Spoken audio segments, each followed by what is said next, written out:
Good morning friends, welcome back to my new blog Anshita Mini blog. तो पूजा करके मैं हो गई थी तैयार, मैं और मिस्टी, क्योंकि आज था संडे। तो हमने की जल्दी से पूजा, और मंदिर से आने के बाद फिर मैं सोच रही थी कि मुझे अब करना क्या है। मैं तो सोच रही थी दिवाली आने वाली है कि घर के थोड़े से काम वाम और कर लेती हूँ, लेकिन ये मिस्टी है ना, संडे आते ही इसको नानी के घर जाना होता है। तो सुबह से जिद कर रही थी, मैंने कहा भी चलेंगे, मैं काम करूँगी। तो ये देखो बाहर गुस्सा हो के खड़ी हो गई थी, सिर्फ सड़क ही देखे जा रही थी, जाना है नानी के यहाँ, जाना है नानी के यहाँ। मैंने कहा चल बेटा चलते हैं। तो हम आ गए थे अपनी मम्मी के, हम जा रहे थे मम्मी के घर। तो मैंने इसको बोला कि पहले तो अपना काम ख़त्म कर, अपना मंडे का टाइम टेबल लगा ले, मैं जब तक थोड़ा बहुत अपना काम कर लेती हूँ जो फिनिश करना है। तो इसने अपना टाइम खुश होकर फटाफट टाइम टेबल लगाया। मैंने थोड़ा सा काम पड़ा हुआ था वो ख़त्म किया। उसके बाद आ गए थे हम अपनी मम्मी के घर, जहाँ ये देखो ये है हमारी ख़ानदानी बीमारी। बस जहाँ बच्चे दिखे नहीं कि उनसे सर खुजवाने बैठ जाते हैं कि सर खुजा दो। तो ये खुजा रही थी अपने भाई का सर।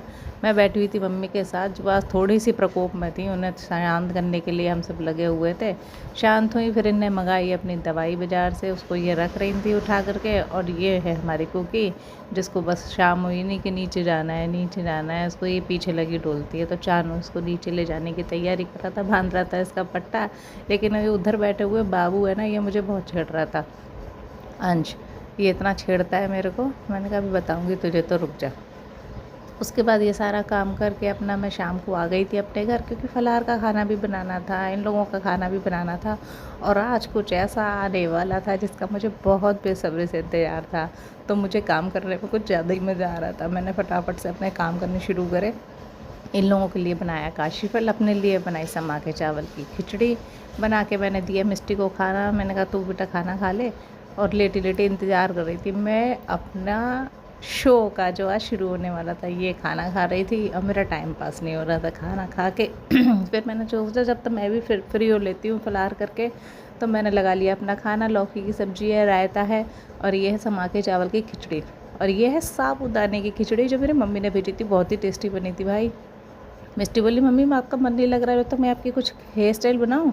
बड़ी मुश्किल से तो इसने मुझे हेयर स्टाइल के लिए तैयार किया। हेयर स्टाइल के लिए मैं तैयार हो गई थी, तो हेयर स्टाइल करने के बाद और ये लग गई ऑर्डर लगाऊँ। ये तो नेल पेंट लिपस्टिक सब ले आई थी। मैंने कहा ये सब नहीं कराऊंगी मैं बेटा। तो इसने मेरा पाउडर लगाया, मेरी हेयर स्टाइल बनाई।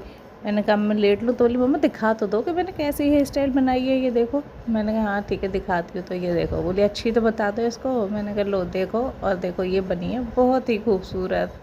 उसके बाद ये हो गई खुश। मैंने सोचा अभी शो शुरू होने में फिर टाइम है, तो मैं बना कर लेती हूँ प्रेस। अपना काम ख़त्म तो सभी को करना होता है, लेकिन गर्मी में प्रेस करने का मन नहीं करता।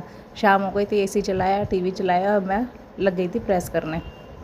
बस प्रेस करती जा रही थी और कर रही थी अपने फेवरेट शो का इंतज़ार, जिसका टाइम हो गया था शुरू। काउंटडाउन चालू, और मिस्टी मेरे ऊपर फोकस कर रही थी। मैंने इतना भी फोकस मत कर बेटा।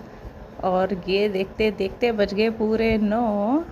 और देखिए मुझे किसका बेसब्री से इंतज़ार था।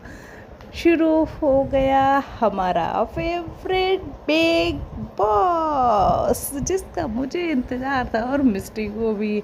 और जो पसंद नहीं है बिल्कुल भी मिस्टी के पापा को, लेकिन नहीं आज ही उन्हें आना था 9 बजे। वो भी आ गए 9 बजे। बोले उन्होंने भी थोड़ी मेहरबानी की। मैंने कहा लगा लो, तुम्हें कुछ लगाना है तो मैं तो फ़ोन पे देख लूँगी। बोले देख ले या मैं तो सोऊंगा जल्दी आज।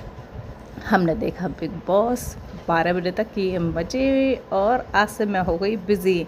Okay bye, like comment and share.